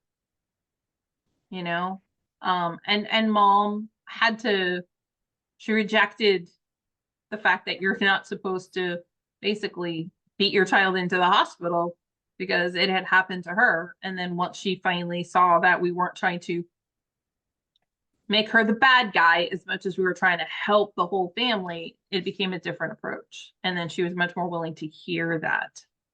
Unfortunately, we still had to protect the children along the way. Oh. All right. All right, so the next thing we're going to do is we are going to watch the next saga and I can't remember how long this takes. I just moved all my monitors, so now everything is very much okay. So we're going to watch the next part, and I will pause it at certain points because I want to go over certain things. But what we've found is those that say that when we watch these, they have been very helpful to them, even though it's a Texas case. So, all right. We are not going to watch all 23 minutes. Oh, goodness. Good morning, everyone. At this time, the court will call cause number 67432 in the interest of the Harris Price children here in the 499th Judicial District Court of San Gabriel County, Texas. These proceedings are being recorded this morning pursuant to the Texas Family Code. Thank you for coming back to be with us again this morning, everyone. We do have present with us here today representing the department, our county attorney, Mr. Britton. Our caseworker, Ms. Greenberg, is present with us here today with her supervisor, Ms. Dossett. We do have our CASA supervisor, Ms. Ott, here, and we now have our volunteer, Ms. Jackson, with us. The court has previously appointed Ms. Duke to represent the children as their attorney. She is present with us here today. Okay, keep in mind that attorney, Ms. Duke, is the guardian ad litem. Okay, so the first people that he was talking about had to do with DCF and what would be St. Francis, KBC, TFI for us here, depending on what region you're in. The mother, Ms. Price, is here with her attorney, Ms. Langsley. We have the father, Mr. Price, here with his attorney, Mr. Childress. We also have paternal grandmother, Ms. Dashi, back with us again today as well. I believe that's everyone here. Ladies and gentlemen, if you have been identified, please raise your right hands and to be sworn at this time. Okay, and this is another one. I think I stopped it last time at the same point, but I'm going to say it again. Typically, our judges do not swear everybody in at the beginning of a hearing. Typically, they will only swear in people when they're about to give testimony. And sometimes they'll have mom and dad talk. And unless somebody asks for them to be sworn in, they won't even necessarily swear them in. If they feel like I'll be honest, if they feel like it's gonna be important for the future for the case, for like the adjudication to make the legal determination of whether or not the child is a child in need of care or any future cases, that is typically when they will make sure that they have gone ahead and sworn that parent in at that point in time. And then it becomes a little more of a structured, typical lawyer ask questions kind of a situation. Time. Do each of you solemnly swear or affirm that the testimony that you give before this court today will be the truth, the whole truth, and nothing but the truth, so help you God? Yes, I do. We are here today for our status hearing in this particular case. Ms. Price, Mr. Price, the state of Texas requires that I tell you that we need to have a final order entered in this case by the end of a 12-month period. The state only gives us 1 year to resolve the matters that are before this court today. If those matters have not been resolved at the end of that 1-year period, your parental rights are subject to being restricted or terminated. Okay, and again, that is a Texas rule. They have to get it all done in 12 months. Kansas does not have that rule. We do have that 15 to 17 out of 22 months statute. That's when it's a presumption of unfitness on the part of the parents if the child hasn't been in out of a home placement for that amount of time. However, I've seen cases go a lot longer before they've terminated parental rights. In Texas, for instance, if you had a drug neglect case and it took you 6 months for the parents to even admit to going into rehab, and then they had like a 90-day rehab, you're 9 months in, they've only got 3 months. And a lot of times they'll just want to see like a good 6 months before they close out the case. So that is one of the benefits of Kansas, is that they don't have a deadline set like in stone. Like if you reach this time, we're going to terminate your rights. They as long as there's forward progress, the parents are making progress, they're going to continue with the case. Do you understand that warning that I've given to you, ma'am? Yes, I do. Do you understand that warning, sir? Yes, sir. The end of that 1-year period is November 31st of this year. We're here for our status hearing, and to begin with this morning, we will have a report from the caseworker as to what's been occurring in the case at this time. Ms. Greenberg, you can speak freely. Well, Your Honor, as it was court ordered last time, we have completed a home study on both the Aunt Carol for the placement of Ben, as well as Father Ernie Price and Anita Deshee, paternal grandmother, for the placement of Robert. Both of those home studies came back approved. The criminal background checks for Mr. Price and Ms. Deshee, as well as Ms. Carroll, all have been cleared and we're good to go. There were some issues on some recommendations on Mr. Price's home study. It recommended parenting classes, which the department has set him up with. And he was also given a medical report, a medical evaluation from the Army, since he is military, for his PTSD diagnosis, and it recommended every other week quarterly counseling sessions. So he's in the process of getting with his commanding officer about setting those up through the military. Contact with Ms. Price, however, has been kind of hit and miss. We have been having difficulties getting a hold of Ms. Price. She's been uncooperative in services. Progress in services has been pretty limited on behalf of Ms. Price at this point. So you prepared service plans for all the parents in the case. We have, Your Honor. With regards to the father of the baby, have we ever determined who that person is? No, we have not, Your Honor. And so have you begun a paternity registry search of that child? Both that and a diligent search is initiated at the investigation, and both came back returned with unknown, no hits. All right. And so you're prepared then, Mr. Britton, to ask for an attorney to be appointed for that unknown father at this time? That's correct, Your Honor. And you feel like the paternity registry has been done appropriately, is that correct? That is correct. All right. With regards to the child, Robert, what is your recommendation for placement at this time then, Ms. Greenberg? We recommend a 6-month monitored return, since it is his biological father. All right. And so you're recommending that that begin today, is that correct? That is correct, Your Honor. All right. And with regards to placement of Ben, what is your recommendation? That he continues with his Aunt Carol. He appears to be doing well there. Okay. Thank you then. At this time, we're going to go ahead and hear from our CASA advocate, Ms. Jackson. We appreciate your taking this case. I was very excited to get this case, but I know it's going to be very difficult when it involves 3 children very different ages and apparently in very different placements.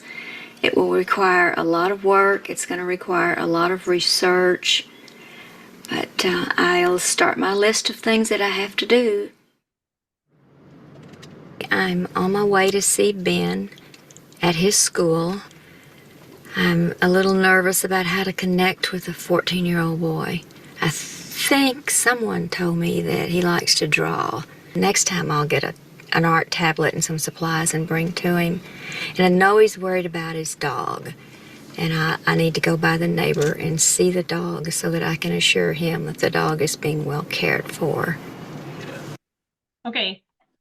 You would be surprised the number of children that'll be really upset and want to make sure that their pet is taken care of. You do not have to go by but a phone call to find out or asking the workers. This is not a bad idea because these pets are very important to the children, and we have helped in that we've brought up to the court, the child is very unsure and wants to know where the dog went. And then the judge asks and they're like, okay, great. And sometimes that they'll try and find a placement, the placement may or may not allow the pet to go with the child. I've seen it happen both times, but it is not necessarily something that we should just ignore. Oh, it's just a pet. These pets could be everything to these children. And so if we can answer a question like that, you don't have to go by, but making a phone call, sending an email, following up with someone is not a bad idea. Hey, Ben. How are you doing? Okay, How was school today? it's all right. Are you and Robert doing okay where you are? I don't get to see him that much, but What about your asthma? having a bit of trouble breathing, but Have you gotten any medication? not that much, no. Oh, I'm a volunteer. I'm called CASA, and that stands for Court Appointed Special Advocate. And the judges ask us to, you're my only child, you and your brother and your sister, and they ask us to keep a watch on you and make sure that the home you're in is safe and that your medicine's up to date, and you can tell me anything you want me to convey to the judge. I'll be there for you all the time. Does that sound good? Yes. Okay, great.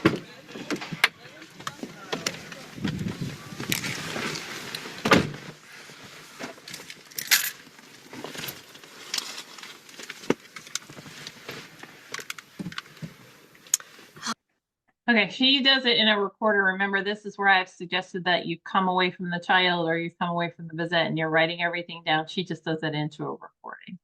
Okay, I just visited Ben at his school, and we spoke about his asthma problems. He was wheezing a little bit. Your Honor, I have visited the children when Robert and Ben were in the shelter, and I've also visited with them with Ben in Aunt Carol's house, and with Robert in his father's house and his grandmother's house. I have been to the foster home where Rose resides, and I've been to the school where both of the boys go. Because Aunt Carol lives in a different town, Ben had to change schools, and I visited with his teacher. He's adjusting. They are recommending some after-school tutoring for him. They think he's really just behind because of the inconsistent attendance that he had when he lived at home. But the baby has been examined by ECI, and they've recommended some occupational therapy, which I would agree with. All right. Do you have anything else to report as far as what you've done? In a moment, we'll hear about what your recommendations are. Well, I have spoken with Mom once, but as Teresa said, she's been very hard to reach.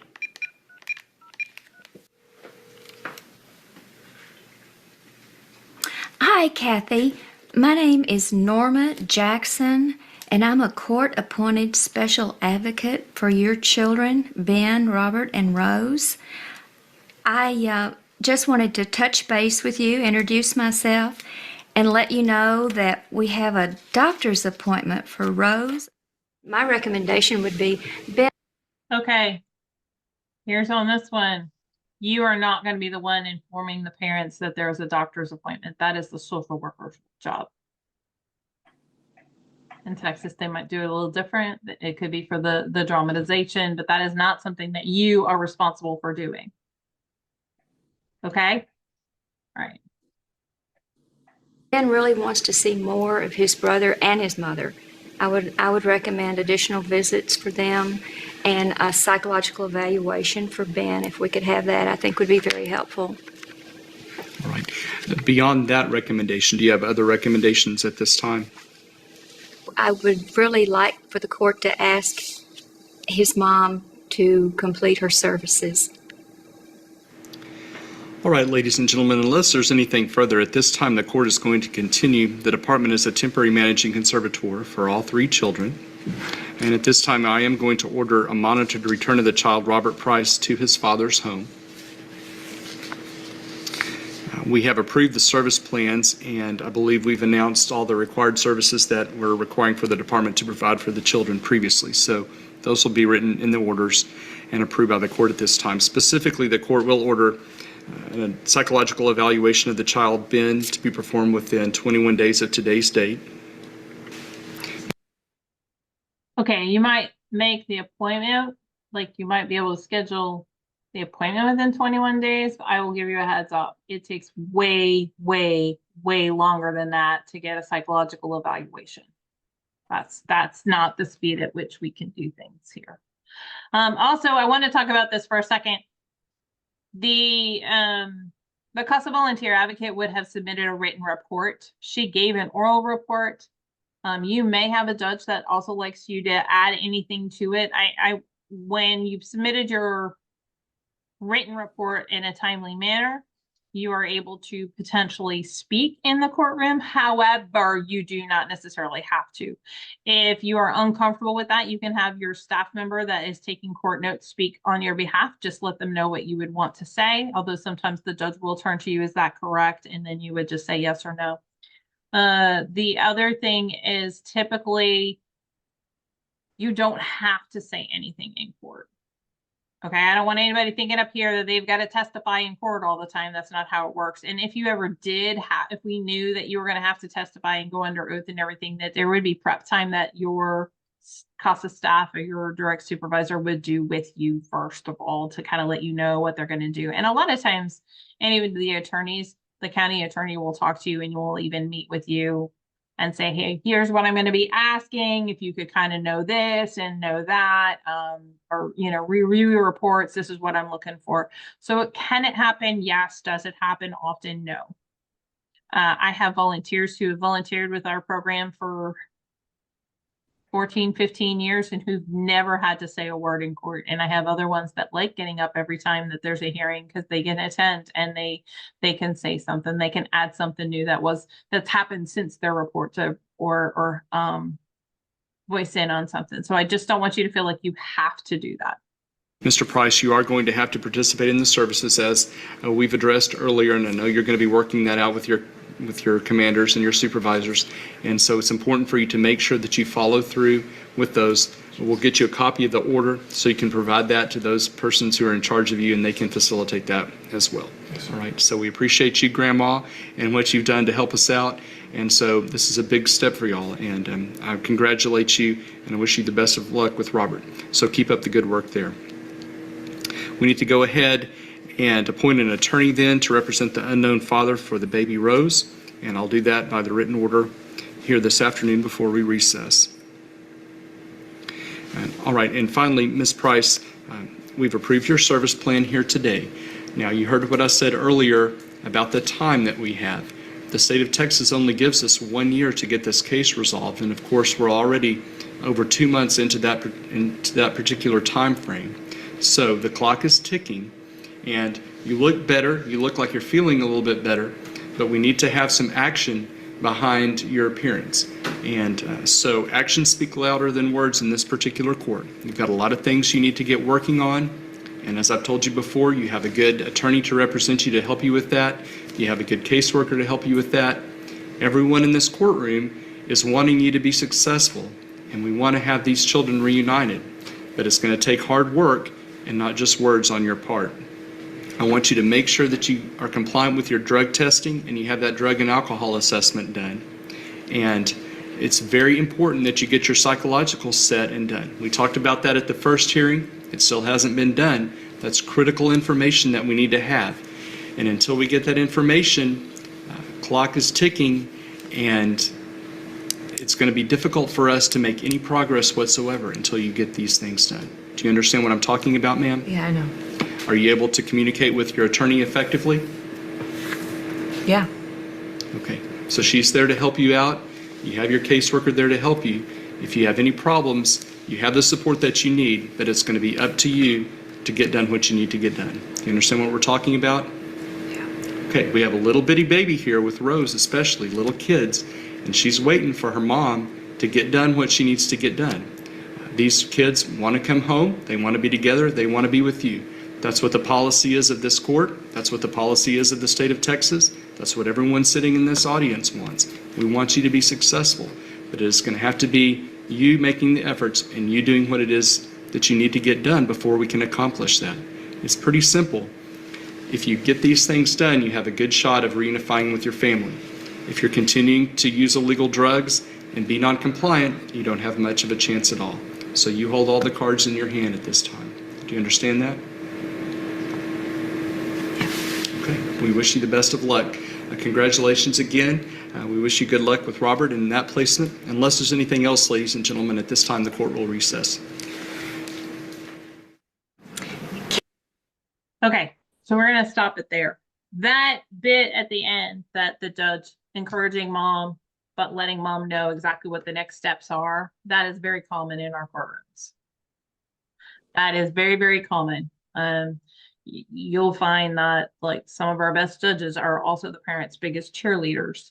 They really want this to be successful. So you need to, and they'll be very clear, this has to happen. We're running on a time, they're running on a timeline, like we're not so much, but like, hey, you've got to get this done. We can't do anything until you get this done. This is the next step.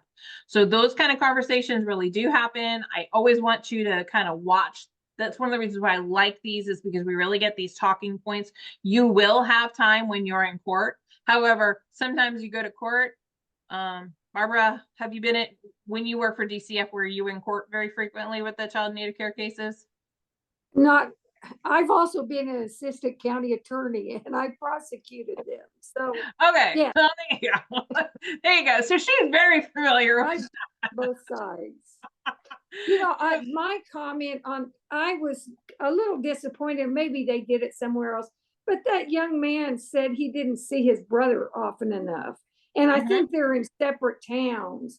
But if you're looking at the best interest of the child and their siblings, I was surprised that CASA didn't recommend that. And maybe it's impossible. Maybe they're too far away. Or talk to father, or, you know, the father about setting something up that he could do voluntarily. But that was one thing that I was surprised that they didn't do anything about that. I love that you said that. So one of the things that you may, that I know I said last week, but it bears repeating. In the state of Kansas, we have a different law than they do in Texas, obviously.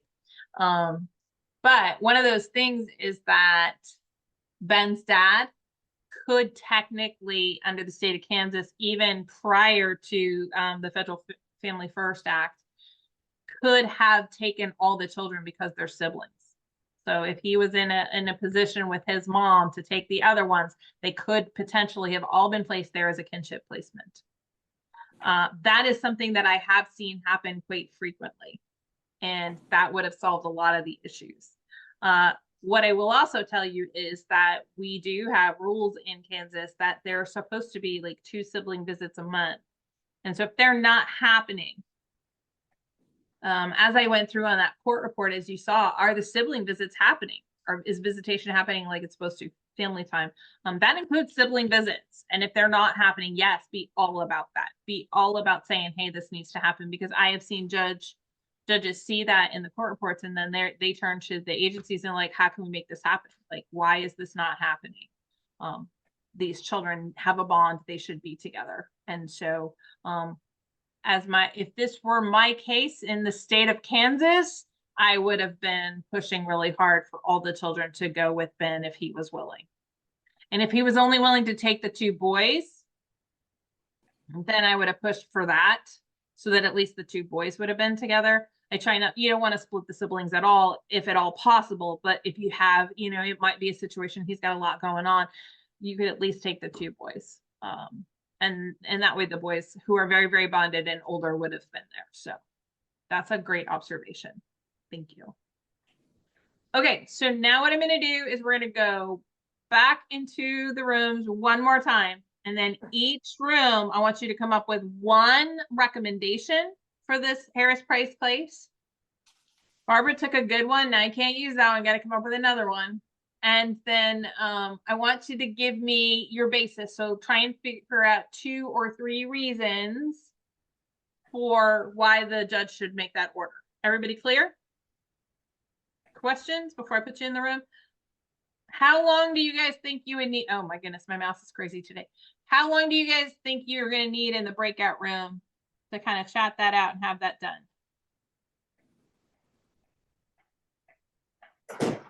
3 minutes. I was Or gonna, you think longer? I was gonna give you 5, but do you think 3? I can do 3. All right, okay, I'm gonna open the rooms and then we'll see you back in 3 minutes.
Kathy, can I talk to you for just a minute?